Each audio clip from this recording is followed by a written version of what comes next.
มองโลกด้านดีมีผลหันคนอื่นดีมีค่าปลูกใจให้เกิดศรัทธาตั้งหน้าทำดีมีคุณมองโลกด้านร้ายกลายกลับใจหับแต่เรื่องเคืองคุณ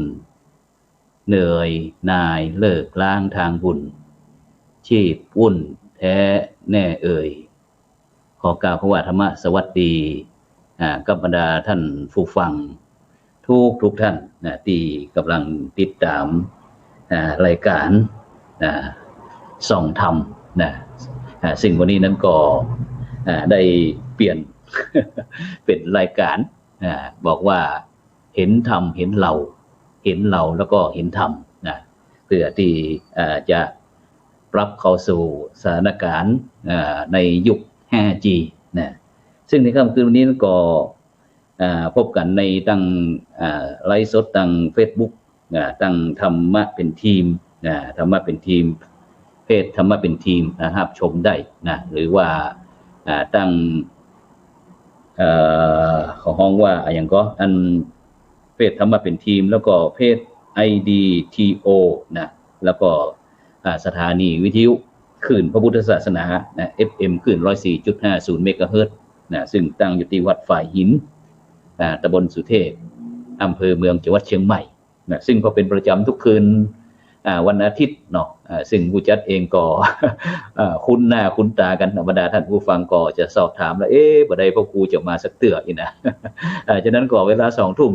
ดีๆ 20:00 นเนี่ยตั้งแต่วันศุกร์วันเสาร์วันอาทิตย์เฮาก็จะพบกันตั้งไลฟ์สดทาง Facebook ตั้งเพจธรรมะเป็นเพจธรรมะเป็นทีมพร้อมเพจตั้ง IDTO พร้อมถึงเครือข่ายคลื่นสีขาวคลื่นสีขาว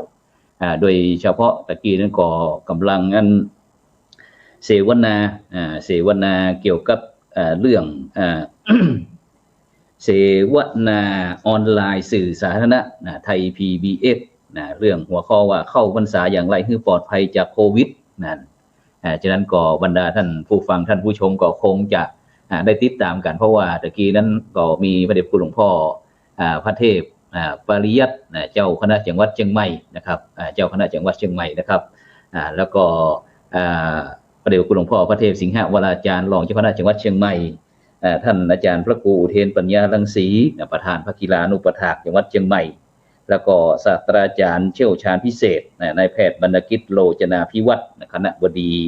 คณะแพทยศาสตร์มหาวิทยาลัยเชียงใหม่พร้อมถึงไทย PBS พร้อมถึงทีมงานของพระสื่อสารนักสื่อสารของเพิ่นพระเพิ่นแล้วก็พระกีฬานุปถากพระกีฬานุปถากจังหวัดเชียงใหม่แล้วก็พระสำนักเครือข่ายสื่อสารสาธารณะไทย PBS เนาะแล้วก็อย่างก็อันพระนักสื่อสารพระนักสื่อสารซึ่งวันนี้ก็เตรียมงานวันค่ำครับ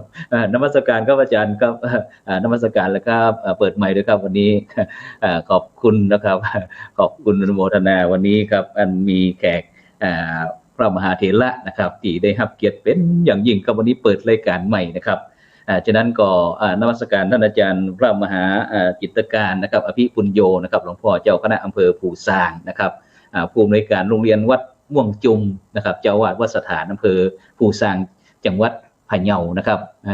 นมัสการครับผมนมัสการครับได้ก็เปิดไมค์ก่อนทักทายกับบรรดาท่านผู้ฟังผู้ชมกันวันนี้เปิดรายการใหม่ที่หมดเลยครับขอนมัสการท่านพระอาจารย์แล้วก็ขอเจริญพรคณะศรัทธาญาติโยมท่านผู้ฟังท่านผู้มีเกียรติทุกท่านก็ดีใจเนาะมีโอกาสได้มาพบปะแล้วก็มีโอกาสได้มาคุยธรรมะในช่วงเทศกาลสัปดาห์ส่งเสริมพระพุทธศาสนาวันอาจารย์ปูจาครับผมพ่องครับพระอาจารย์ครับหลวงพ่อเจ้าคณะอำเภอภูซางครับตอนนี้บรรยากาศที่อำเภอภูซางจังหวัดพะเยาเป็นจะได้ฟ้องฝนตกฟ้าห้องก่อครับช่วงนี้ฝนตกหนักครับก็เรียกว่าเป็นสิ่งที่ดีเนาะเพราะว่าพี่น้องมันเฮาก็อาศัยน้ำฟ้าสายฝนหลังจากที่ว่ามันแล้งมาเหมือน ช่วงครับนี้ก็เข้าตรงเข้านากันครับผมครับอ่าคณะสัตยาญาติโยมนี่ลงกล้าแล้วเนาะนั่นนะลงกาไทยลงตรงลนาเจ้เนาะงนากันอ่าแต่2-3วันนี้ก็ฝนลงหนักก็ถือว่าครับ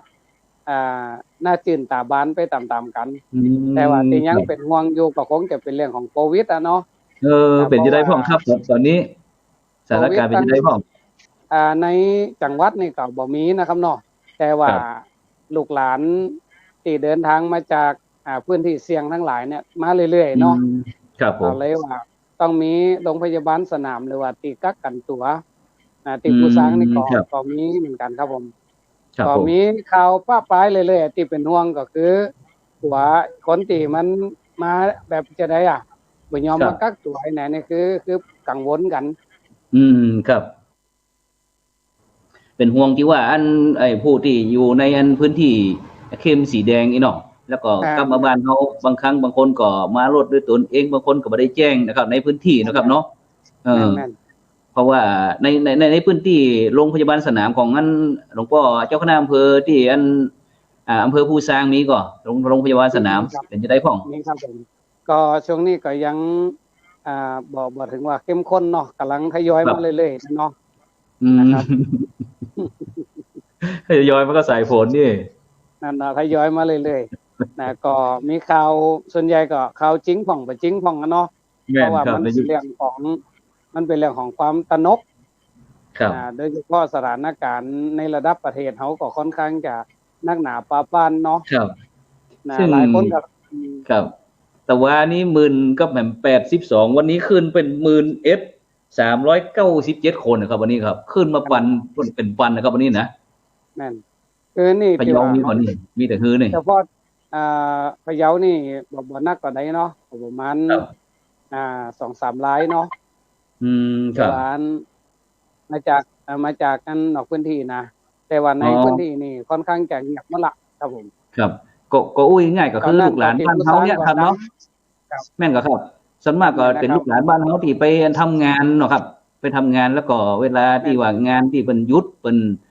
เข้มข้นเพิ่นก็หยุดงานเนาะแล้วก็เลยแม่นกลับบ้านอีกนะครับเนาะ กลับบ้านนั่นแหละแล้วก็ทีนี้อันเปิ้นอย่างในหมู่บ้านไอ้ในนี้เปิ้นจัดโรงพยาบาลสนามนี่ครับอันฮือแจ้งนะครับแจ้งทางเจ้าหน้าที่บอกว่าทั้งเป็นทางอำเภอกำผู้ใหญ่บ้านกำนันนะครับเพื่อที่จะเอาไปบ่ใช่ว่าเป็นนะครับซึ่งที่วัดพระอาจารย์ได้เปิ้นได้ขออันเอาเป็นอันนี่ก็ครับพื้นที่อันเป็นโรงพยาบาลสนามก็บ่ถึงขนาดนั้นกะบ่ได้ขออ๋อบ่ได้ขนาดนั้นครับทางโรงพยาบาลของเพิ่นเพิ่นมีพื้นที่แล้วเนาะอ๋อพื้นที่ครับผมที่ว่าซึ่งโรงบาลในตัวอำเภอแล้วก็ครับรวมถึงโรงแรมแล้วก็รีสอร์ทที่เพิ่นนั้นยื่นมือเข้ามาช่วยเนาะครับโอ้ก็สาธุก็ครับผมครับผมก็ยังบ่มีปัญหาเตี้ยแต่ว่าอืเฮาคาดการณ์ไว้มว่าถ้ากรณีบาไหลเข้ามานักเนี่ยมันจะยุ่งอยู่ครับ เพราะว่าอย่างภูซางนี่ก็เป็นอำเภอน้อยๆเนาะบ่ใหญ่ครับผมแต่ว่าลูกหลานที่ไปทำงานนี่ก็หนักป้องนะอ่าครับก็เป็นได้ห่วงกันครับสังคมอันเจ้าบ้านเจ้าจองเขาก็ต้องเข้าใจกับอันพี่น้องที่ได้รับผลกระทบครั้งนี้ตัวยนะครับยามที่เปิ้นนั้นอยู่ดีกินหวานหรือว่าเปิ้นสุขสบายเปิ้นทำการทำงาน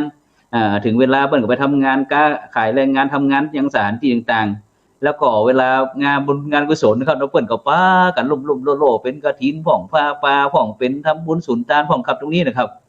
ฉะนั้นก็ในเขตพื้นที่พี่น้องประชาชนชาวบ้านเขาจะต้องเข้าใจตรงนี้นะครับเพราะเรานี่ก็เป็นลูกหลานของเขานะครับแต่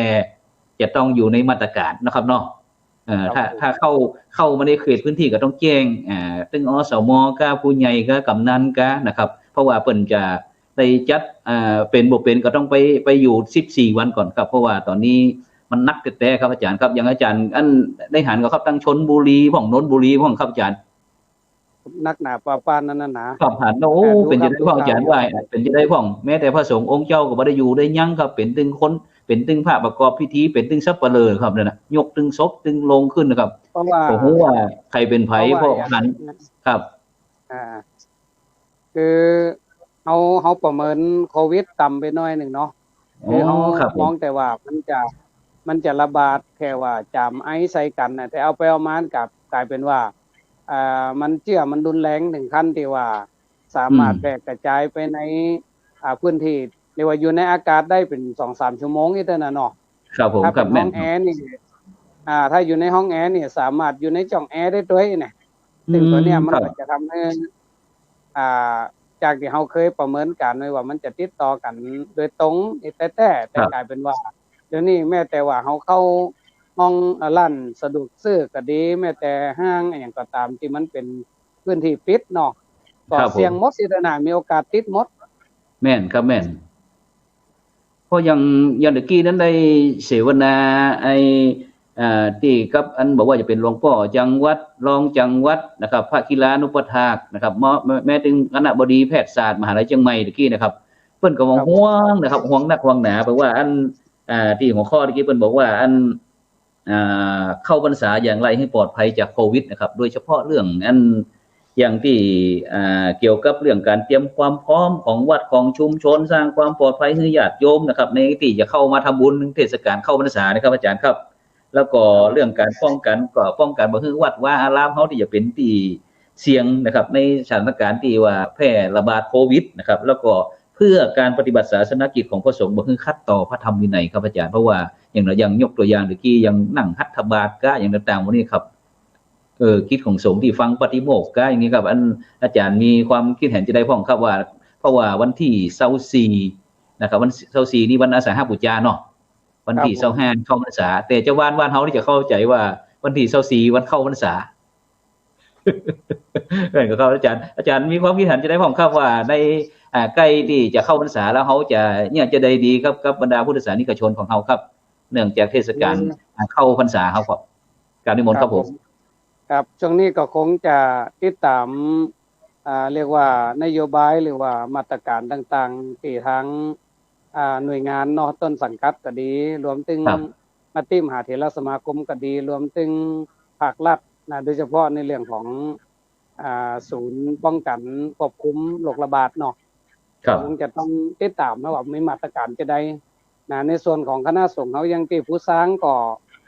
รอฟังคำสั่งอยู่เหมือนกันครับแต่ว่าก่อนระมัดระวังนะครับเนาะนะครับ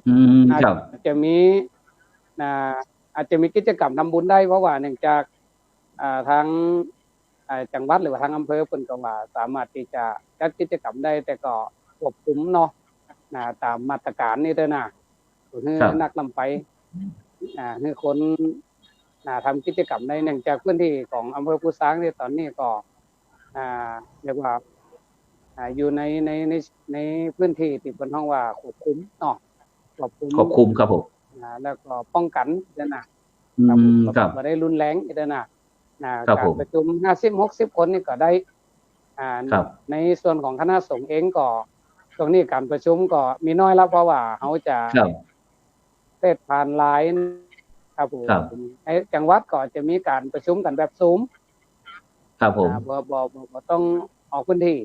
แต่ว่าในส่วนของชุมชนถ้าว่าเฮายังติว่าสถานนี่ก็เหมือนกันก็คือตอนนี้กำลังดูสถานการณ์ว่าถ้าหากเกิดว่ามันรุนแรงอย่างนักก็คงจะกิจกรรมต่างๆก็คงจะพยายามใจมาตรการดูแลเอานะครับเนาะครับผมแม่นครับนั้นประมาทครับผมครับผมก็คืออันอู้กันง่ายๆก็คือป้องกันบอกว่าจะเป็นเกี่ยวกับเรื่องการนั้นใจเจียวนะครับเนาะใจเจียวล้างอยู่ห่างกันขยันล้างมือสวมหน้ากากอนามัยเนี่ยครับเนาะที่มีความจำเป็นเฉพาะได้ด้วยเรื่องความห่างนะครับฉะนั้นก็จำเป็นที่อันพี่น้องคนไทยเขาจะต้องมีการปรับตัวครั้งยิ่งใหญ่ครับเนาะในยุคยุคNew Normal นะครับนะครับจำเป็นนะครับอันแล้วก็อันเวลาอันอาจารย์มีความคิดเห็นจะได้ครับเกี่ยวกับเรื่องว่าอันเวลาเฮาจะโดยเฉพาะเวลาเฮาช่วงเข้าพรรษานะครับว่าทุก15วันเนี่ยอันพระสงฆ์องค์เจ้าเฮานี่จะต้องลงปฏิโมกข์นะครับเนาะเมื่อมาตรการที่ว่าตั้งคุณหมอนะครับหรือว่ากระทรวงสาธารณสุขเปิ้นก็เพราะว่าเปิ้นกำหนดนะครับว่าห่างเป็นเม็ดนะครับอาจารย์ครับแต่ของเฮานี่รัฐบาลนี่ยังบ่มีก็ห่างสักศอกนึงอีกเนาะเต็มที่แล้วเนาะ คือแล้วก็คงจะต้องครับการนิมนต์เลยครับการนิมนต์ครับครับคือในส่วนของพื้นที่เสี่ยงหรือว่าในตัวเมืองของผมจะต้องเคร่งครัดแบบนั้นนะครับเนาะแต่อย่างครับผมบ้านนอกอย่างที่ผู้สร้างนี่ก็การเข้าฮัทเข้าปฏิโมกข์เนี่ยจะจำนวนครับพระภิกษุจะน้อยครับประอืมาณ10กว่ามรูปครับ10สาวรูปจะแยกครับอย่างที่อำเภอผู้สร้างนี่จะมี5ตำบลครับแต่ละตำบลก็จะลงปฏิโมกข์แยกกันนะครับเนาะ ครับผมมีประมาณสามจุดหนึ่งก็อืมพอถึง20 ลูกอ๋อแล้วก็พครับผมระเนนกับพระเนนส่วนใหญ่ก็พระนะพระภิกษุส่วนใหญ่นี่ก็ครับบ่ได้ออกไปไหนอยู่ในพื้นที่ไออ๋อเรื่องครับผมมาตรการต่างๆก็เอาเพียงแต่ว่าอย่างน้อยก็สวมหน้ากากอนามัยก่อนครับล้างเจลส่วนอืม ระยะห่างนี่ก็คงจะเอาตามพระธรรมวินัยว่าน่าจะมีปัญหาครับผมอ๋อก็หมายความว่าก็ตั้งงานจุดคัดกรองอย่างก่อนนะครับเนาะก่อนครับจะเข้าห้องกับมีการวัดอุณหภูมิอย่างก่อนนี่นะครับล้างเจลแล้วก็คือเน้นเรื่องการใส่แมสเนาะครับใส่แมสคือมันล้างตีนล้างมือให้เรียบร้อยอย่างนี้ครับเนาะแล้วก็อันครับเวลาสวดปฏิโมกข์เนี่ยครับอาจารย์ครับมันใช้เวลาถ้าที่เชียงใหม่นี่บางเที่ยประมาณเกือบชั่วโมงก็มีนะครับอาจารย์ครับเป็นชั่วโมงก็มีแต่ทีเนี้ยหมอเพิ่นบอกว่าอยากต้องการให้ใจที่โล่งๆนะครับแล้วใช้เวลาบ่เมินนะครับจะเป็นไปได้ก็สมมติว่าถ้าเฮาภาษาเนี่ยในระหว่างที่โรคโควิดระบาดเนี่ยภาษาเนี่ยโอ้ง่ายนะไม่ใช่ว่าตลอดไปนะครับว่าเฮาจะมีการอันสวดปฏิโมกข์หมายความว่ายังไอ้ศีลนี้ศีลแรกเขาปาจิตติศีลที่2สังฆาทิเศษศีลที่3อนิสกิตปาจิตติอย่างนี้จะพอจะได้ก็ครับถ้าอันตามพระธรรมวินัยเนี่ยครับอาจารย์ครับหยอดได้เนาะตรวจปฏิครับบัติแล้วหยอดได้ซึ่งอืสถานการณ์โรคระบาดก็ค่อนข้างจะรุนแรงในพื้นที่ไหนที่ว่ามีความเสี่ยงก็ควรจะอนุโลมตามทางโลกเนาะในครับเพราะว่าพระพุทธเจ้าเปิ่นก็ได้เปิ่นก็คือมีเรียกว่ามีข้อผ่อนผันเนาะอย่างน้อยก็ครับคือว่าจะเป็นโจรภัยราชภัยอัคคีภัยอย่างต่างๆเข้ามาเนี่ยก็สามารถครับสวดปฏิโมกข์หยอดได้ใช้เวลาก็บ่เหมือนนะครับเนาะครับทีนี้โอ้เสียงต่อดังขนาดนักรถแหงแกเออทีนี้มาถึงคณะสถาญาติโยมของครับอาจารย์ครับซึ่งประเพครับณีบ้านเฮาเนี่ยอันอย่างวันเข้าพรรษานี่ปัดโทมีร้อยมาร้อยมีปันมาปันเนี่ยครับมาตามกันเข้าฮือบรรพบุรุษบรรพชนปู่ย่าตายายผีตายไปได้ล้มหายตายจากไปนะครับเนี่ยมันมีปัญหาอย่างนี้ครับอาจารย์ครับปีนี้เรื่องการตามกันเข้าเนี่ยเขาควรจะเนี่ยจะใดเนี่ยคือก็อยู่ในสถานการณ์ที่โรคระบาดโควิด19เนี่ยครับผมครับการนิก็คงมนต์ครับจะต้องแล้วแต่ในพื้นที่อย่างในเขตอำเภอพุทธางของผมก็พยายามย้ำไปตีเจ้าคณะพระสังฆาธิการได้ทำความเข้าใจครับประชาชนนะครับเนาะครับจริงๆแล้วต้านกันเข้าหรือว่าอย่างเนี้ยเขาควรจะพูดง่ายๆคือทยอยครับอย่างที่วัดสถานนี่ก็เริ่มตอนนี้ก็ทยอยมากันครับทีละน้อยละน้อยคือใจระยะเวลาก่อนจะเข้าพรรษาประมาณ2-3ติดเนาะก็โอ้ทำบุญกันครับสาธุครับครับผมทยอยกันครับมาทำบุญเพราะว่าอืหนึ่งมก็คือเปิ่นอยากจะทำเปิ่นอั้นมาครับเป็นปีแล้วเนาะทีนี้ครับถ้าผมมาห้ามเปิ่นโดยตรงก็จะมีความเครียดดังนั้นก็เอาก่อใจวิธีว่าผ่อนผันก็คือ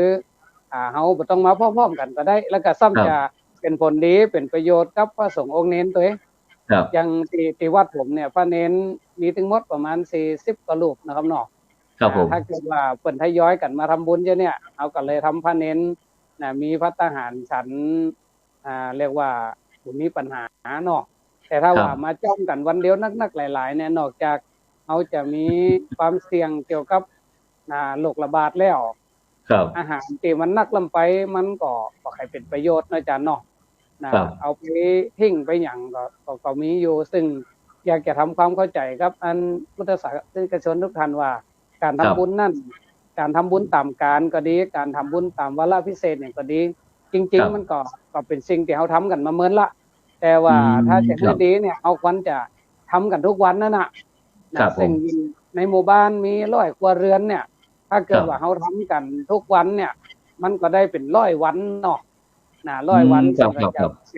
เป็นประโยชน์ ในวันนั้นเขาก็ทำเหมือนกันทำเป็นกรณีพิเศษกันแต่ว่าเอาก็วันจะเป็นเน้นตรงนั้นนักลงไปครับโดยเฉพาะทุกวันเรียนอย่างเนี้ยอย่างช่วงเทศกาลโควิดเนี่ยบ้านนอกเขาอาจจะบ่มีปัญหาเรื่องโรคระบาดแต่ก็ญาติโยมก็ทยอยกันเอามาคนมาเรื่อยๆเนาะได้ทุกวันนี่เด้อนะก็ถือว่าเป็นเทศกาลสัปดาห์ส่งเสริมพระพุทธศาสนาวันอาสาฬหบูชาวันเข้าพรรษานี่เรียกว่าเอาปรับตัวตามเรียกว่าความเป็นจริงของโลกเนาะครับผมครับตามสถานการณ์นะครับเนาะครับฉะนั้นมันจะเป็นไปได้กับครับอาจารย์ถ้าสมมุติว่าถ้าตั้งวัดนะครับหรือว่าไอ้พระสงฆ์องค์เจ้าหลวงพ่อเจ้าอาวาสนะครับหรือว่าหลวงพ่อเจ้าคณะตำบลเจ้าคณะอำเภอพระสงฆ์องค์เน้นของเขาหรือว่าผู้นำชุมชนผู้ใหญ่บ้านกำนันอบตหรือคณะกรรมการต่างๆครับช่วยกันประชาสัมพันธ์นะครับว่าปีนี้มันเฉพาะปีนี้นะครับอาจารย์เนาะจัดเว้นกันเข้าเอาอีเนาะเพราะว่าอย่างที่เชียงใหม่เดี๋ยวอาทิตย์ก่อนนั้นคือ150แต่ว่าวันซื้อนี้ก่อนเมื่อกี้วันนี้คือ100แต่วันนี้เหลือ50แล้วนะครับเดี๋ยวนี้นะครับ50คนนะครับฉะนั้นเนี่ยครับมันจะมีความสำคัญคือเรื่องการประชาสัมพันธ์ครับอาจารย์ครับใครเป็นผู้ประชาสัมพันธ์หรือที่ทำความเข้าใจกับคณะศรัทธาญาติโยมบางท่านบางคนก็มันเหมือนกับที่ว่าอาจจะขอวัดก็อย่างก็ที่เป็นนั่นผู้ที่โรงพยาบาลสนามเนี่ยกลัวโรคติดพ่องอย่างจีปะทะแต่ถ้าทำความเข้าใจแล้วนะครับเนาะเปิ้นก็เข้าใจอยู่นะครับอย่างที่กรณีที่เขาอ้วนแต่ต้นว่านี่ก็เป็นลูกเป็นหลานของเขาเปิ้นก็มีบุญคุณต่อบ้านต่อจองเขาเปิ้นได้ช่วยกันก่อสร้างห้างแปลงพัฒนาวัดวาอารามถนนหนทางอย่างสาธารณูปการต่างๆในหมู่บ้านเนี่ยครับเปิ้นก็เข้าใจนะครับฉะนั้นมันจะเป็นไปได้ก็ครับถ้าคณะตั้งเจ้าวัดนะครับก็เราผู้นำชุมชนแล้วก็ผู้นำจังหวัดของเขาเนี่ยครับได้ช่วยกันประชาสัมพันธ์อาจารย์ว่ามันจะเป็นไปได้ก็ครับเป็นเรื่องจำเป็นแล้วก็ควรจะทำด้วยครับผมครับตั้งผมนี่ก็เน้นเหมือนกันครับเน้นประชาสัมพันธ์ผ่านทางคนหลวงบ้านเนาะก็เสียงตามสายตอนนี้กำลังจะเรียกว่าประชุมคณะสงฆ์แจ้งไปทางเจ้าคณะพระสังฆาธิการให้เปิดได้แจ้งประชาชนว่าในการทำบุญนั่นคือเขาก็ต้องยืดหยุ่นในการได้ด้วยกันเขาก็ต้องระมัดระวังเนาะขนาดตั้งมาตรฐานผมเนี่ยบางทีไปบิณฑบาตญาติโยมก็ถือโอกาสตันกันเข้าไปเลยกับนี้นะโอ้ครับผมสาธุครับเข้าติเรียกว่าทำบุญติหน้าบ้านเลยครับทำบุญติหน้าบ้านโดยที่ว่าต้องไปติวัดก็ได้ซึ่งก็อยากจะฝากทุกวัดแล้วก็ฝากญาติโยมทุกท่านว่าในเรื่องการทำบุญนั่นมันอยู่ที่ใจเนาะครับผมถ้าว่าใจเขาถึงพระแล้วเนี่ยบอกว่าจะอยู่บ้านจะอยู่ที่ไหนมันก็ตึงถึงพระแต่ถ้าว่าใจเขาบอกมีพระอยู่ในหัวใจแล้วตอนนี้เขาวัดอย่างดีพระพุทธเจ้าเป็นว่าตอนนี้ก็สังฆาติก็จะสามารถที่จะเข้าถึงพระธรรมคำสอนพระพุทธเจ้าได้เนาะมันทับทีบอกให้รถแก่งมันจะนั่นเนาะแต่ว่าถ้าเขาเป็นเจ้าพูดแต่ที่ว่าผู้รู้ผู้ตื่นผู้เบิกบานผู้รู้ก็หมายความว่ารู้เท่ารู้ทันรู้กันรู้แก้เนาะเป็นผู้ตื่นก็คืออย่างน้อยก็ตื่นหู้ในสถานการณ์บอกว่าจะมัวรับไหลหรือเอาแต่ใจเอาแต่อารมณ์เนาะเบิกบานก็คือเขาเน้นติความสุขแม่เขาจะทำบุญติบ้านถ้าใจเขาถึงพระสงฆ์องค์เจ้านี่ขนาดญาติโยมที่อยู่ต่างประเทศนะครับเป็นอยากจะเลี้ยงพระเลี้ยงเน้นเนี่ยเพิ่นก็ส่งปัจจัยผ่านมาทางอากาศเนาะส่งมาเข้าบัญชีวัดเลี้ยงพระเลี้ยงเน้นครับสาธุครับซึ่งก็มีอยู่เขาก็คงจะฝากถึงญาติโยมทุกท่านว่าเพราะว่าเขาจะอยู่ที่ไหนเขาก็รักษาวัดรักษาพระพุทธศาสนาแล้วก็ช่วยเหลือพระสงฆ์องค์สามเณรให้มีกำลังกายกำลังใจได้โดยที่ถึงแม้เขาถึงมาวัดเขาก็สามารถติดช่วยพระได้ครับหรือว่ามีแหมตั้งหนึ่งอาจารย์ครับอันนี้เขาโอ้กันเล่นๆมาได้เนี่ยเพื่อบรรดาท่านผู้ฟังท่านผู้ชมที่กำลังติดตามรายการเขานี่นะครับเพื่อที่จะบอกว่าจะเป็นตึงงานพระสงฆ์องค์เจ้านะครับผู้นำชุมชนผู้ใหญ่บ้านกำนันอบตนะ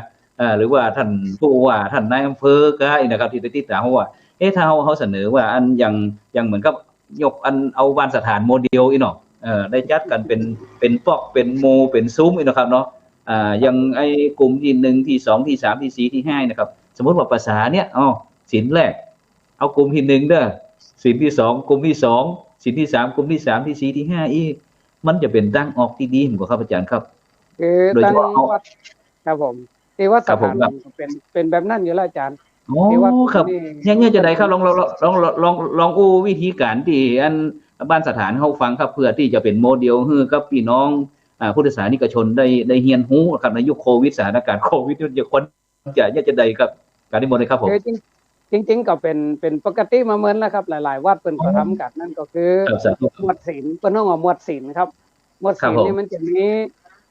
ถ้าเป็นบ้านเฮาเป็นซอยเนาะครับผมมันจะมีซอย1ซอย2ซอย3เพิ่นก็นับเป็นหมวดศีล1 2 3 4 5อย่างภาษาหนึ่งมันมี3เดือนเนาะครับ3เดือนหนึ่งมี4วัน4 3 12วันเนี่ยก็จะมี12หมวดศีลครับผมครับผม12หมวดศีลเพิ่นก็เฉพาะมาในหมวดศีลของเพิ่นนะครับผมครับผมครับคือบ่ได้แล้วก็มากันครับผมครับผมแล้วนอกจากอันหมวดศีลแล้วนี่อันยังกูปีนั้นมีพ่ออุ้ยแม่อุ้ยอุบาสกอุบาสิกานี่เป็นชุดขาวพ่อขาวแม่ขาวนี่อุ้ยง่ายๆเนาะอันนอนวัดของพระอาจารย์ครับมีก็ปีวัดสถานนี่มีมาตลอดเลยครับแต่ก็จะมีปีนี้นะโหจะหยุดก็เพราะว่าสถานการณ์โลกมันรุนแรงเนาะที่ว่าผ่านมานี่จะมีอุบาสกอุบาสิกามานอนวัดนี่บ่ต่ำกว่า15คนนะครับมาตลอดนะครับ ตั้งแต่ผมมาเป็นเจ้าวาดได้ตั้งแต่ปี50เนาะได้14ปีนี่จะมีบาโซบาสิกามานอนวัดเพราะว่าบ้านสถานคณะสถาบันสถานเนี่ยเป็นไทยลื้อแล้วก็ค่อนข้างพี่น้องไทยลื้อครับผมมันจะเข่งศีลเข่งธรรมวัฒนธรรมประเพณีนี่แน่นเป๊กเลยนะวันโกนเพิ่นก็จะมาสวดกรรมฐานกันครับวันพระวันศีลวันพระครับกิจกรรมเนี่ยถ้าสมมติว่าบ่มีสถานการณ์โควิดเนี่ยเรียกว่าตั้งแต่ตี4แต่นั้นเนาะยันถึง6 โมงแลงสาธุครับสาธุครับมันจะมีกิจกรรมครับกิจกรรมนักครับแล้วก็อัน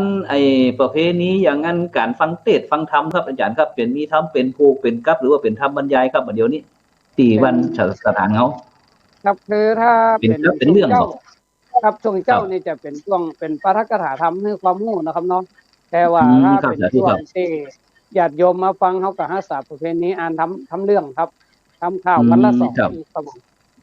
แล้วก็ครับแล้วจะมีธรรมสากัจฉาก็คือมีการปฏิบัติธรรมคือสนทนาธรรมไปตัวเองอันนี้ก็คือในส่วนของไอ้ที่เพิ่นสนใจปฏิบัติครับผมก็จะมีอยู่ครับผมโอ้ครับแล้วภาษานี้เตรียมทำเป็นกับหรือยังเป็นครับเตรียมไว้แล้วครับเจ้าเรื่องอย่างเขาเรื่องอย่างมาเทศทีนี้ครับตอนนี้มีโยมส่งมาอยู่ประมาณ 2-3 ครับยังบ่ได้ตัดสินใจเที่ยว่าจะเรื่องขอเรียกพอทุกคนมาเช็คพอสักหน่อยนึงเนาะมันจะยาวขนาดไหนนะครับเพราะว่าเปิ้นครับเพราะเปิ้นบ่ฮื้ออยู่เมินบางพ่อเปิ้นยังเสนอบอกว่าใส่บาตรแล้วก็กลับเลยครับไปอยู่ที่บ้านรอรับพรอยู่ที่บ้านเลยนะครับมันจะเป็นไปได้ครับอาจารย์ครับถ้าสมมุติว่าถ้าในการที่เผยแพร่พุทธศาสนาหรือว่าการเข้าวัดเข้าวางเฮาปัจจุบันนี้เฮาจะได้มีการประยุกต์ใช้นำเทคโนโลยีอย่างต่างๆนี้เข้ามาใช้นะครับอย่างบอกว่าจะเป็นอย่างที่เฮากำลังใช้กันเนี่ยเป็นระบบสตรีมยาร์ดมันเหมือนกับทีวีนะครับที่โดยเฉพาะเพราะในปัจจุบันเนี่ยศรัทธาญาติโยมปู่อุ้ยเพิ่นถึงมีมือถืออยู่แล้วเพียงว่าเนี่ยอย่างอาจารย์นั่นหลวงพ่อเจ้าคณะอำเภอภูซางมาออกเนี่ยวันนี้หลวงพ่อจะออกอันรายการของพระครูโสพลเด้ออีกนะเห็นเราเห็นทำเห็นเราเห็นทำอีกนะก็กดพอเลยนะเข้าไปพอที่เฟซเลยนะครับมันจะเป็นหรือว่าจะใช้ระบบซูม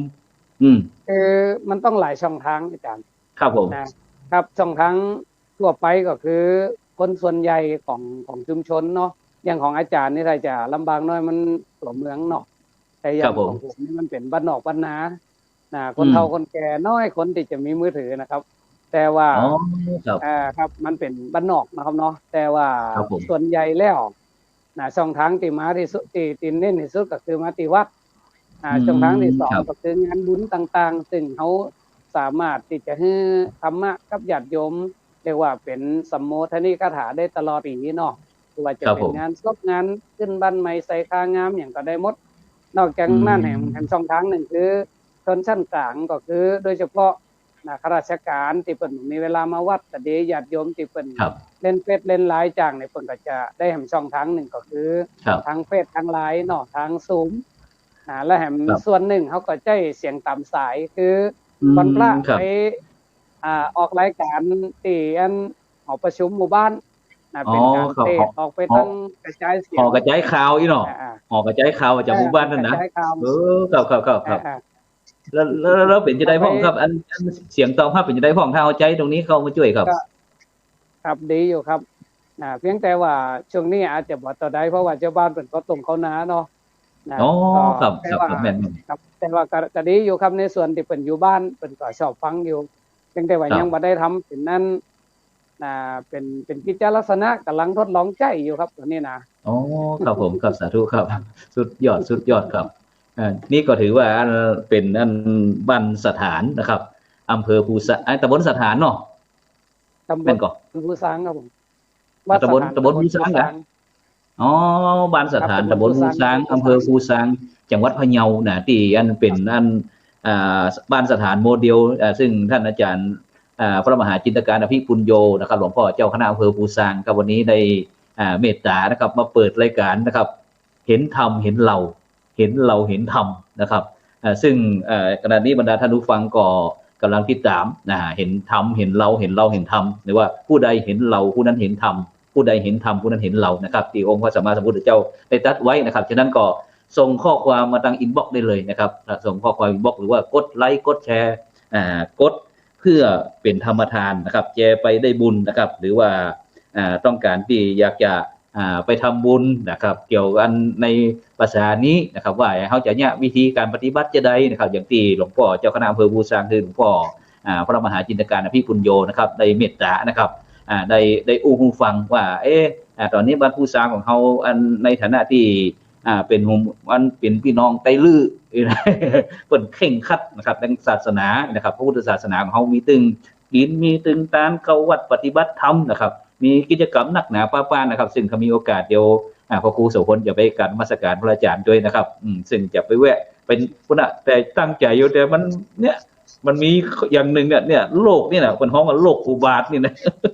โรคอุบาทนะครับโควิด-19มันเป็นโรคอุบาทรวดเร็วกว้างไกลผลรวดเร็วรุนแรงครับเป็นแล้วก็หายก็มีตายก็มีนะครับอย่างที่เราว่านะครับฉะนั้นก็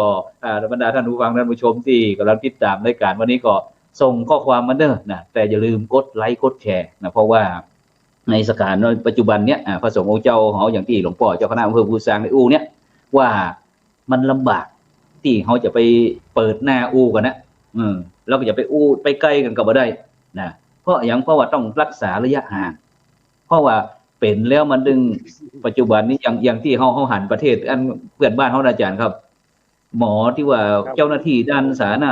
กระทรวงสาธารณสุขหนีกันหนีกันวุ่นวายนะครับมันโรงพยาบาลแตกนะครับก็ขอภาวนากันว่าประเทศไทยเขาเปลี่ยนจะอันเด้อนะครับฉะนั้นบรรดาท่านผู้ฟังก็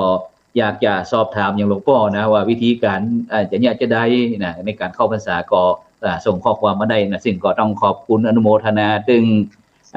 คณะสัทธาญาติโยมถึงชาลิดานะชุลุงใหญ่นี่นะคุณอิสรีจันคงนะแล้วก็คุณธัญญาทองอิ่มคุณปาสมเพชรคำเกิดนะคุณเอมออนทองซักคุณธีดารัตน์จากน่านลัคนาคงแก้วนะแล้วก็นี้น้องไซมอน นี่ก็คุณชุลีพรนี่นะแม่แก้วอินสมคุณสิริอะไรสิริสันนะฉะนั้นก็ตอนนี้เขาก็แพร่กระจายไปตั้งทั่วประเทศนะทั่วโลกนะซึ่งก็ต้องขอบคุณอนุโมทนากับทุกท่านนะที่ได้ร่วมเป็นกำลังใจ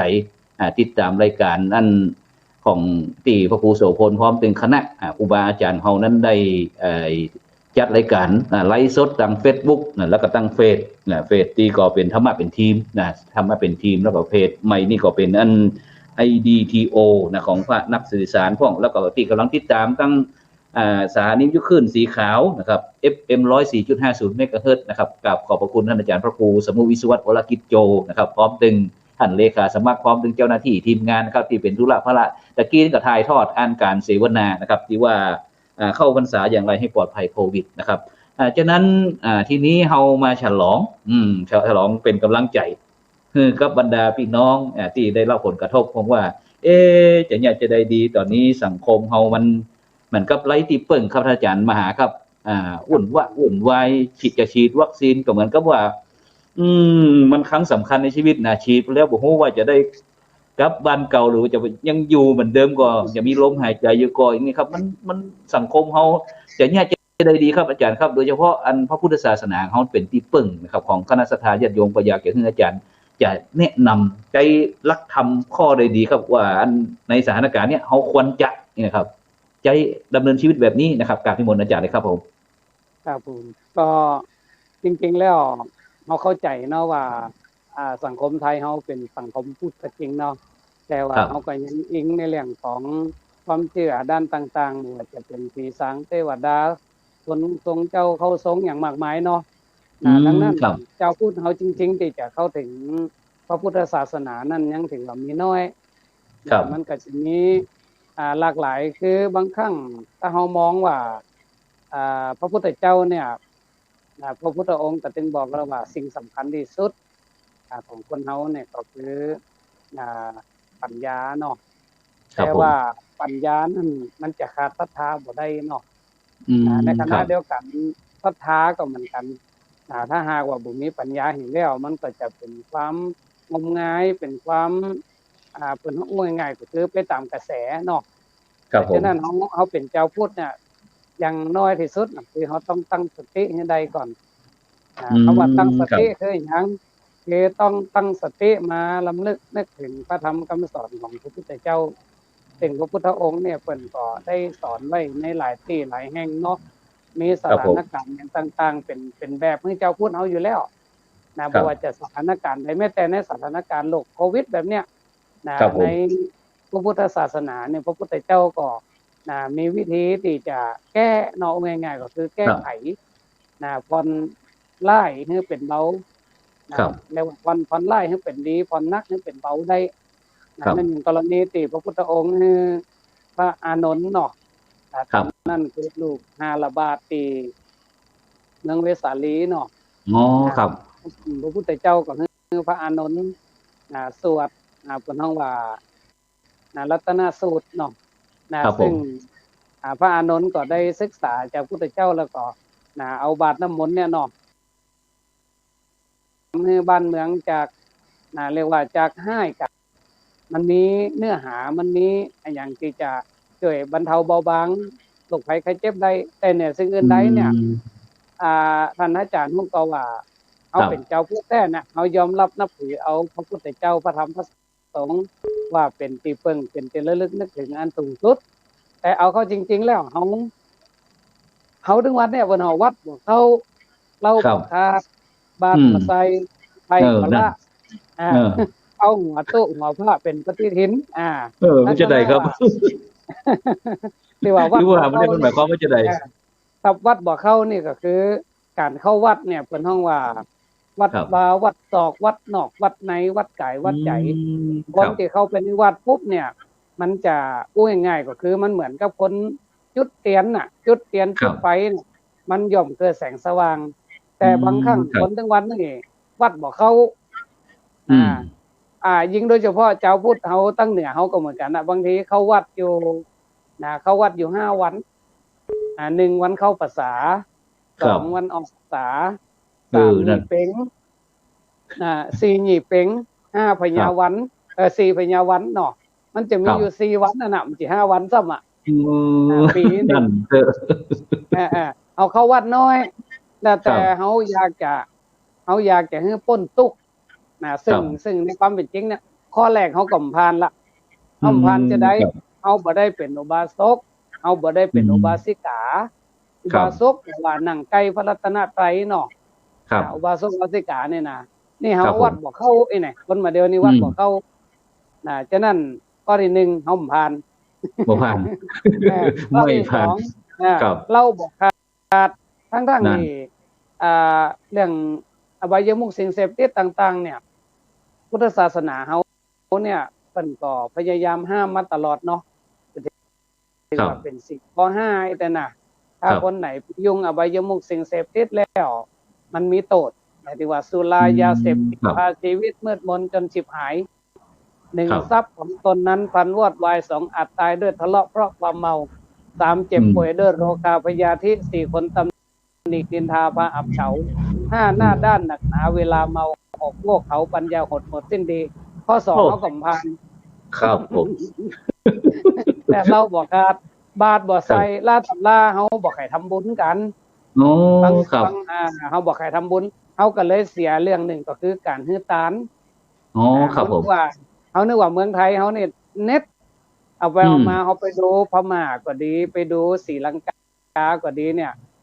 เพิ่นเป็นต้นแบบนะอย่างศรีลังกานี่มันพลาดนอกจากเพิ่นจะใส่บาตรพระแล้วเพิ่นยังมีโรงทานด้วยมีคนทุกข์คนยากมารับทานได้บ้านเฮานี่บ่ค่อยมีนะจะมีนิดๆหน่อยๆแบบเทกระจาดกันหยังก็แต่ว่าน้อยนะครับน้อยครับตั้งพะเยานี่จะมีตานตอดนะมีอย่างนี้นะซึ่งตานตอดจะได้ครับตานตอดลองขยายตานตอดหน่อยนึงตานตอดนี่ก็คือเรียกว่าตึงคณะสงฆ์ก็ดีคณะสถาก็ดีเฮามารวมตัวกันเอาของมาบริจาคเสร็จแล้วเฮาก็เอาไปมอบให้คนที่เพิ่นทุกข์ยากลำบากเนาะอันนี้เพิ่นเฮาว่าตานตอดแต่ไปช่วยเหลือสาธุครับแบบมาอู้อย่างนี้เหมือนกับว่าอันตั้งผู้ป่วยติดเตียงกะผู้สูงอายุกะเนาะหรือว่าอันผู้ที่บ่มีใครเลี้ยงดูแลกะเนาะครับเนาะคณะสงฆ์เฮาก็เอาไปครับผมเนี่ยเรียกว่าบาทบ่ใส่จริงๆเฮาพระสงฆ์องค์เน้นเนี่ยจริงๆแล้วถ้าเฮานับคือนับวันจะน้อยลงเนาะ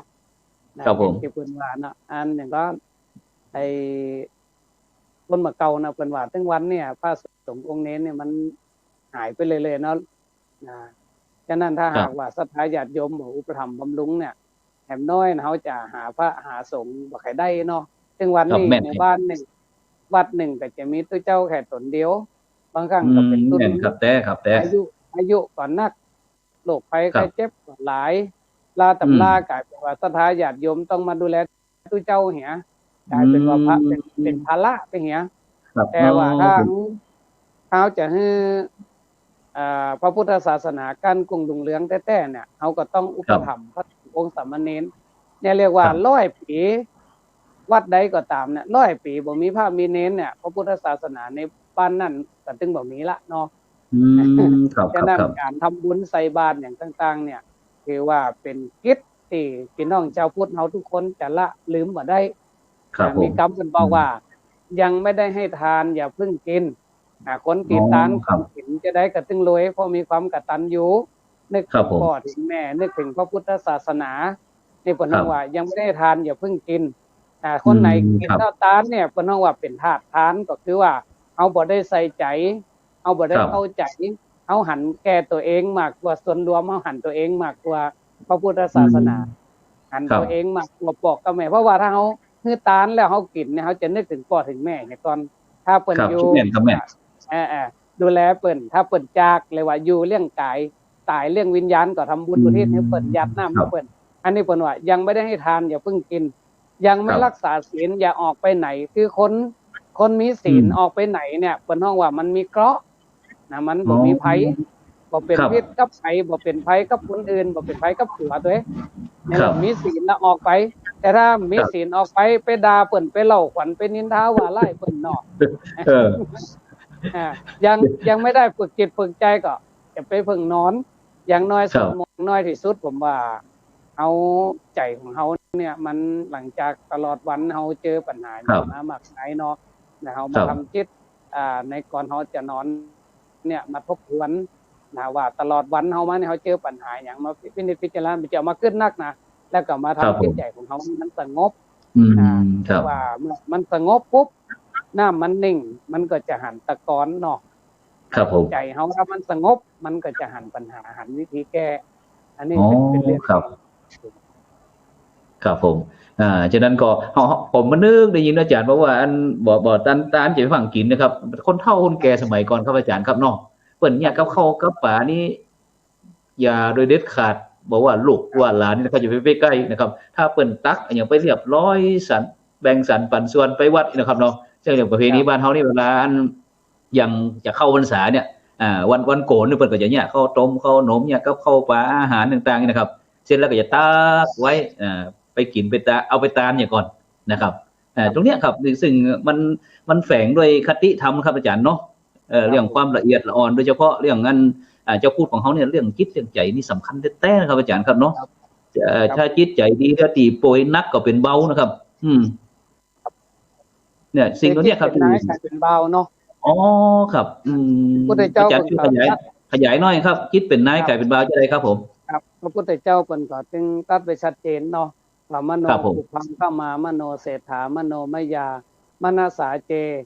ปสันเนนะภาสติวากโรติวาตะโตนังสุขมันเวติฉายาวะอนุปายิเน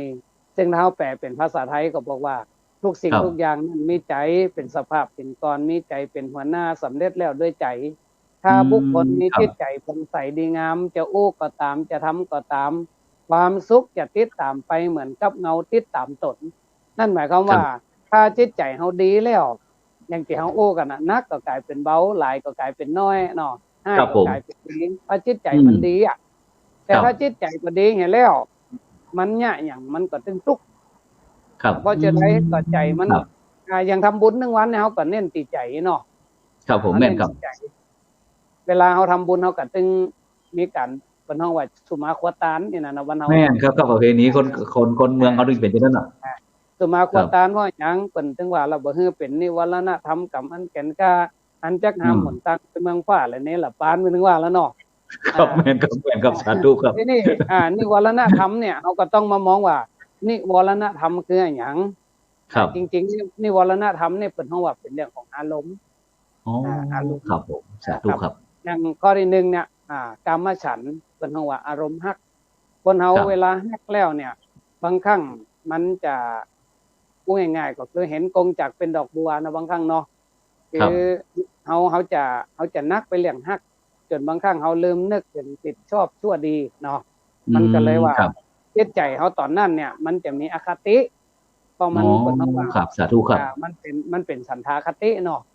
ถ้าเกิดว่ามีสันทาคติปุ๊บเนี่ยมันโอกาสที่จะทำผิดตรงนี้อยู่หรือว่าข้อที่2อารมณ์ข้อที่1ที่ว่าอันกรรมฉันท์เนี่ยคือเพิ่นว่าอารมณ์ฮักมันเหมือนกับน้ำที่มันมีสี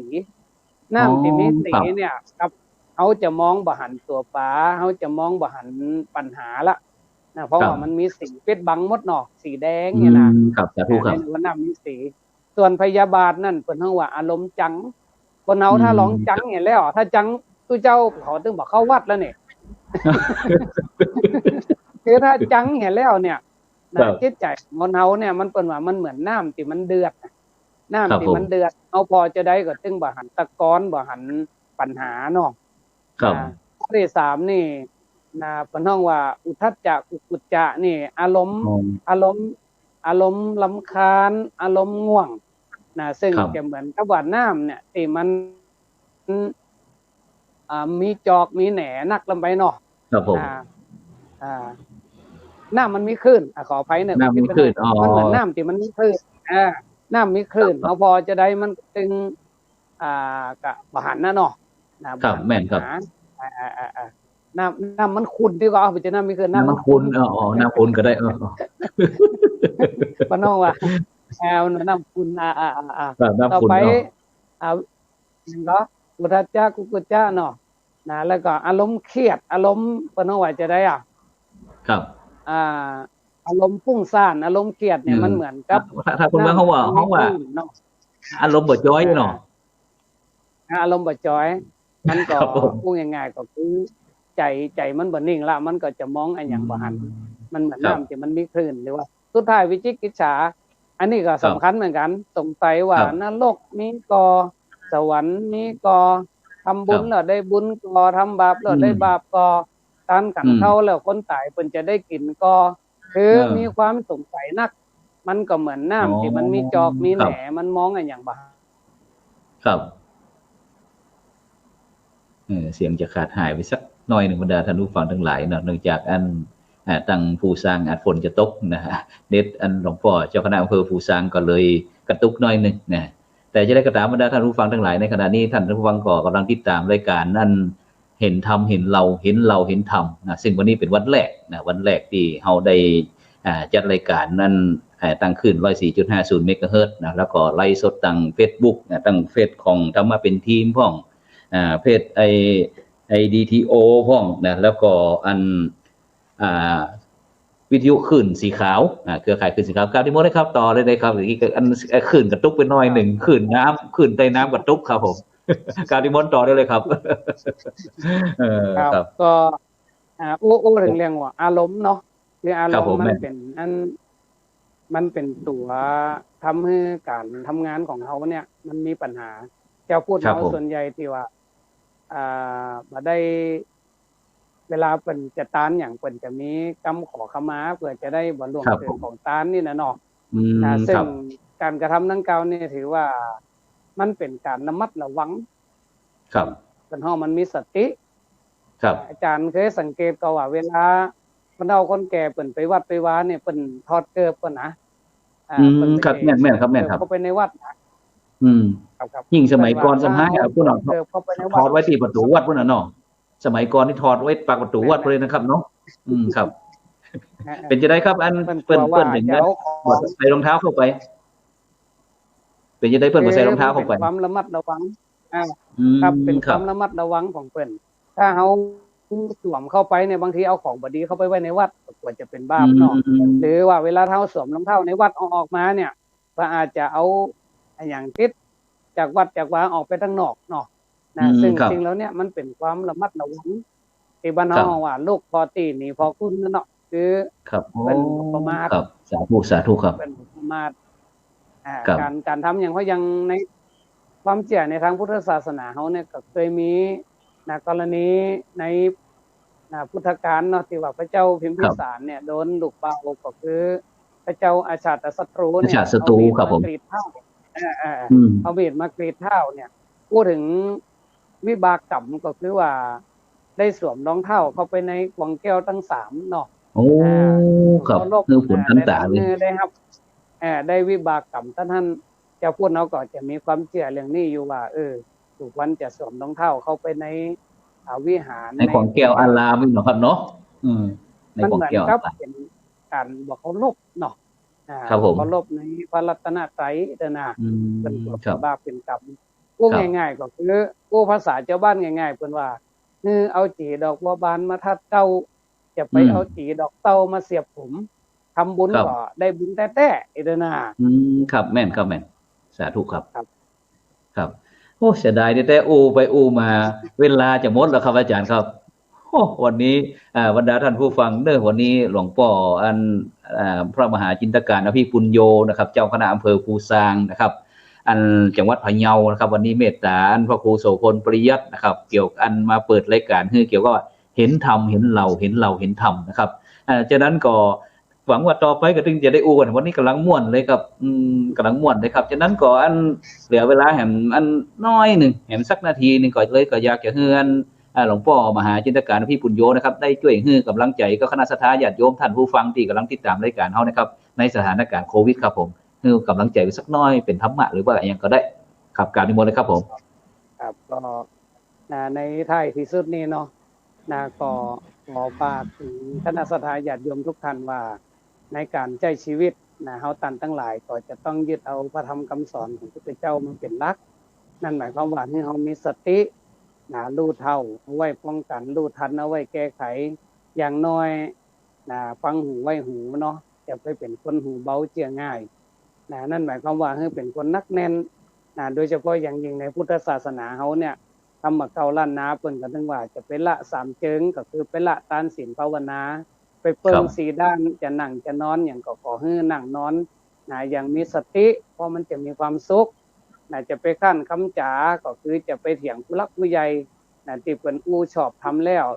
ถูกต้องแล้วก็จะไปคัดค้านให้เจียบเพิ่นไว้จะไปรับตาเขาทำอันนี้ก็คือว่าทำเนี่ยก็เหมือนโลกไว้เนี่ยมันมีอันตรายนักเอาก็จะต้องมีสติเนาะมีสติอยู่กับตัวตลอดการกระทำอย่างต่างๆของเขามันก็จะดีขึ้นนี่เลยว่าจะไปรับตาเขาทำให้อาบน้ำฟังใสก็คือมันเข้าวัดเข้าว่ามันฟังเทศน์ฟังธรรมมันศึกษาพระธรรมคำสอนพุทธเจ้าและข้อสุดท้ายก็คือ คือมันเป้าสองกาไปละในเรื่องของการสวดมนต์ภาวนาเนาะซึ่งสิ่งเหล่านี้จะทำให้จิตใจของเขาดีงามแล้วก็มั่นคงก็ขออ้างเอาคุณพระศรีรัตนตรัยสิ่งศักดิ์สิทธิ์ทั้งหลายจงดลบันดาลให้คณะศรัทธาญาติโยมทุกท่านแคล้วคลาดปลอดภัยเจริญรุ่งเรืองมุ่งหวังปรารถนาสิ่งหนึ่งประการใดที่เป็นไปด้วยชอบประกอบด้วยธรรมของสิ่งนั้นจงพันสำเร็จจงพันสำเร็จในที่ทุกสถานในการทุกเมื่อเทินเอาหมู่เฮาสาธุด้วยกันเด้อสาธุยอดกันเต้ก่อยไปด้วยหาทีหลังเนาะนั่นหลวงพ่อมาหาเนาะ วันนี้ม่วนแท้ๆแต่เพราะว่ารายการนี้เฮาพยายามที่จะใช้ภาษากำเมืองกับภาษากำเมืองอู้กำเมืองนะครับซึ่งเมื่อกี้นั้นหลวงพ่อพระครูวิจิตรธรรมสาธกนะครับเจ้าคณะอำเภอวังจินก็เข้ามาเหมือนกันก็บอกว่าอนุโมทนากับหลวงพ่อมหาเจ้าคณะอำเภอภูซางเรนเนอร์นะครับฉะนั้นก็อาทิตย์หน้านี่ครับเลยขอกราบนิมนต์หลวงพ่อพระครูวิจิตรธรรมสาธกตั้งผ่านตั้งไลน์ตั้งไลฟ์สดนี่เลยเด้อครับเนอะเอามาสืบสารนั่นภาษาเมืองของเฮาครับในรายการเห็นธรรมเห็นเราเห็นธรรมครับฉะนั้นก็วันนี้กับขอบพระคุณครับหลวงพ่อพระมหาจินตการพี่ปุญโญนะครับเจ้าคณะอำเภอภูซางนะครับผู้อำนวยการโรงเรียนม่วงจุมวิทยานะครับแล้วก็เจ้าอาวาสวัดสถานนะครับจากอำเภอภูซางจังหวัดพะเยาครับที่เมตตาต่อรายการเห็นธรรมเห็นเราเห็นธรรมครับฉะนั้นวันนี้เวลาหมดเวลาครับนำรายการจากบรรดาท่านผู้ฟังไปก่อนนะครับรับฝันดีมีเงินใจนะครับไร้โลคาพญาธินะครับบ่เจ็บบ่จนร่ำรวย